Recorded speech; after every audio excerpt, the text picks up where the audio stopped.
Today our topic is OSI model. OSI stand for Open System Interconnection. ये एक ऐसा model है कि जिसको ISO ने जो है वो डेवलप किया। ISO एक ऑर्गेनाइजेशन है जिसने जो है बाकायदा एक रूल डेवलप किया कि हम किस तरह से सेंडर से रिसीवर तक जो है वो डाटा ट्रांसफ़र होता है और किस फॉर्म में ट्रांसफ़र होता है। OSI मॉडल की 7 लेयर्स हैं। इन 7 लेयर्स को क्रॉस करते हुए डाटा जो है वो सेंडर से रिसीवर तक पहुँचता है। सो फर्स्ट लेयर इसकी है फिज़िकल लेयर, जिसमें जो है वो डाटा फिज़िकल स्ट्रक्चर जो है वो इसका ऐसे होता है कि डाटा बिट्स के फॉर्म में होता है। उसके बाद है data link layer, network layer, transport layer, session layer, presentation layer और application layer. So first layer हमारे पास है फ़िज़िकल लेयर। फ़िज़िकल लेयर से मुराद है कि इसमें जो है हमारे जो जितने भी सिस्टम हैं वो फ़िज़िकली तौर पर आपस में एक दूसरे के साथ कैसे कनेक्टेड होते हैं। मीन्स या तो वो वायर्स के साथ कनेक्टेड होते हैं या वायरलेस होता है। यानी नेटवर्क एक जो है हम दो तरह से यूज़ कर सकते हैं। या तो वायर्स हम यूज़ करते हैं, वायर्स के थ्रू आपस में कनेक्टेड होते हैं, जैसे यहाँ पे टोकन रिंग नेटवर्क है, यहाँ पे जो है वो हम हब यूज़ कर रहे हैं।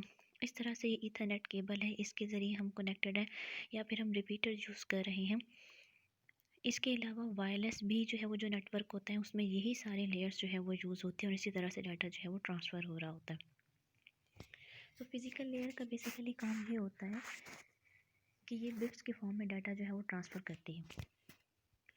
इसका काम ये होता है कि ये चेक करती है कि सेंडर से रिसीवर तक कौन सा मीडियम यूज़ किया जा रहा है, यानी किस मीडियम के थ्रू डाटा ट्रांसफ़र हो रहा है, किस टाइप की वायर्स यूज़ हो रही हैं, टोपोलॉजी कौन सी यूज़ हो रही है। और इसके अलावा इसका काम होता है मेन जो वो है सिंक्रोनाइजेशन ऑफ बिट्स, यानी मीन्स डाटा को बिट्स की फॉर्म में कन्वर्ट करके उसको आगे ट्रांसफ़र करना। सेकेंड लेयर है हमारी वो है data link layer. Data link layer second layer है। ये क्या करते हैं कि जो डाटा होता है उसकी फ्रेमिंग करता है। इसके अलावा उसको एक बाकायदा फ़िज़िकल एड्रेस देता है।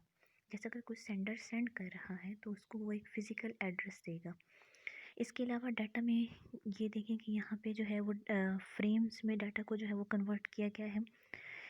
इस तरह डाटा को जो है वो बाकायदा फ्रेम्स में कन्वर्ट करने के बाद इसमें जो है वो कंट्रोल को जो है वो चेक किया जाता है कि किस तरह से जो है वो डाटा सेंड होगा सेंडर से रिसीवर तक, और इसके अलावा इसमें कोई एरर्स तो नहीं है, उस चीज़ को कंट्रोल किया जाता है। डाटा लिंक लेयर की दो टाइप्स होती हैं, एक है LLC और एक है MAC. LLC stand for logical link control और MAC stand for media access control.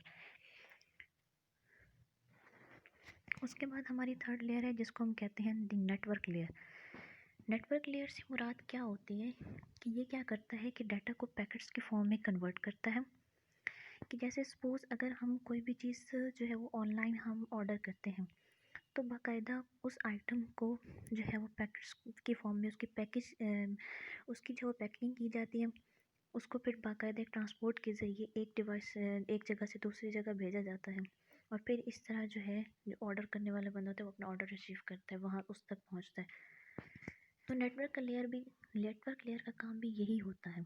वो क्या करता है कि जो डाटा होता है उसको ये पैकेट्स के फॉर्म में कन्वर्ट करता है, और फिर उसके बाद जो है वो पैकेट्स ये उसके अंदर जो है वो उसका एक लॉजिकल एड्रेस जनरेट करता है, और फिर उस पैकेट्स को जो वो ट्रांसफ़र करता है और वो डिफरेंट नेटवर्क से होता हुआ जो है वो रिसीवर तक पहुंचता है। नेक्स्ट लेयर हमारी है जिसको हम कहते हैं ट्रांसपोर्ट लेयर। ट्रांसपोर्ट लेयर को हम बेसिकली कहते हैं प्रोसेस टू प्रोसेस वर्किंग। यानी ट्रांसपोर्ट लेयर का बेसिक काम ये होता है कि सपोज़ अगर हम किसी बंदे को टेक्स्ट करते हैं, एक मैसेजिंग ऐप के थ्रू जब हम टेक्स्ट करते हैं तो वो टेक्स्ट उसकी टेक्स्ट बॉक्स के अंदर ही जाएगा, उसकी मैसेजिंग वाली ऐप में ही जाएगा, वो किसी और ऐप में ओपन नहीं होगा। ट्रांसपोर्ट लेयर का काम यही होता है। जब सेंडर कोई डाटा सेंड करता है, सपोज़ अगर वो PDF में है या वो वर्ड में कोई फाइल है, तो जब वो रिसीवर के पास जाएगी तो वो उसको उसी में ही ओपन करेगा। नेक्स्ट हमारे पास है वो है session layer. Session layer basically ये करती है कि इसका काम होता है एक चेक लिस्ट के तौर पर ये काम कर रहा होता है। वो किस तरह से कि ये चेक कर रहा होता है कि जो डाटा सेंड हो रहा है या जो डाटा रिसीव हो रहा है तो उसमें इतना डाटा अगर हमें रिसीव हो गया तो उसके पास ये चेक पॉइंट लगा देता है कि मीन्स अगर इतना डाटा रिसीव हो जाए तो उसके बाद डाटा चेक किया जाए कि उसमें कोई एरर तो नहीं। इस चीज़ के लिए जो है वो सेशन लेयर काम होती करती है। फिर उसके बाद है प्रेजेंटेशन लेयर। प्रेजेंटेशन लेयर वो लेयर है कि जो बेसिकली क्या करती है कि डाटा की एन्क्रिप्शन करती है, यानी उसको कोड्स की फॉर्म में कन्वर्ट करती है। जैसे सपोज़ अगर हमने कोई डाटा सेंड किया है तो पहले उसको वो कन्वर्ट करेगी बाइनरी फॉर्म में, फिर उसके बाद एन्क्रिप्शन करेगी, उसकी इस फॉर्म में कन्वर्ट करेगी कि वो डाटा जो है वो ख़राब ना हो, उसमें कोई एरर ना आए, कोई फॉल्ट ना हो। फिर उसके बाद वो रिसीवर तक जब पहुंचेगा तो रिसीविंग साइड पे क्या होगा कि वहाँ पे जो है वो उस डाटा को पहले बाइनरी फॉर्म में और फिर उसके बाद उसकी ओरिजिनल फॉर्म में कन्वर्ट किया जाएगा। इसके अलावा इसका काम जो है वो डाटा कंप्रेशन से भी होता है, ये कंप्रेस करता है डाटा को। लास्ट ईयर जो हमारी है वो है एप्लीकेशन लेयर। एप्लीकेशन लेयर का ताल्लुक इस चीज़ से होता है कि जैसे हम जो भी डाटा सेंड कर रहे हैं, जिस भी फॉर्म में सेंड कर रहे हैं, जिस भी लेआउट में हम सेंड कर रहे हैं, जब रिसीवर को के पास वो डाटा पहुँचे तो वो उसी फॉर्म में ही रहे, उसमें कोई चेंजेस ना आए। एप्लीकेशन लेयर क्या करती है कि जो सेंडर उसको जिस फॉर्म में सेंड करता है उसी फॉर्म में उसको कन्वर्ट करती है, उसका लेआउट, उसका डिज़ाइन, सब कुछ जो है वो उसको वैसे ही करती है।